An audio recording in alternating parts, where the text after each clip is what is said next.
کہ میں وہ سنی ہوں زمین قادری مرنے کے بعد جس کا لاشا بھی کہے گا الصلاۃ والسلام۔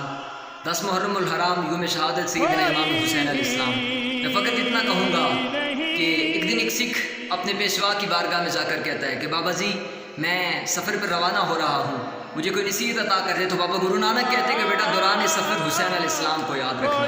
وہ بڑی حیرانگی کے ساتھ پوچھتا ہے بابا جی وہ تو امام ہے مسلمانوں کی، وہ تو پیشوا ہے مسلمانوں کے، لیکن آپ مجھے کہہ رہے ہیں کہ حسین کو یاد رکھنا، یہ کیسے ہو سکتا ہے؟ تو انہوں نے بڑے کمال انداز میں یہ نکتہ سمجھایا، کہا کہ بیٹا اگر سامنے تمہاری بہن کا گھر ہو، تمہیں چوری کرنے کے لیے کہا جائے، ڈاکہ ڈالنے کے لیے کہا جائے، ڈال دو گے؟ کہا نہیں بابا جی یہ ممکن ہی نہیں ہو سکتا، یہ ہو ہی نہیں سکتا کہ میں ایسا کر سکوں۔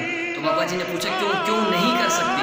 تو وہ کہنے لگا میرا دل، میرا ضمیر، میری عقل اس بات کی اجازت نہیں دیتی کہ میں اپنی بہن کے گھر جا کے ڈاکہ ڈالوں۔ بابا جی نے بڑے کمال انداز میں یہ جملہ دیا، کہا بیٹا اس دل، اس ضمیر، اس عقل کا نام ہی تو حسین ہے، اس دل کا نام ہی تو حسین ہے نا، کہ یہ آنکھ میری سے ہی مگر اس میں نام حسین کا ہے، یہ آنکھ میری سے ہی مگر اس میں نام حسین کا ہے، میرے ضمیر کی چھت پہ علم حسین کا ہے۔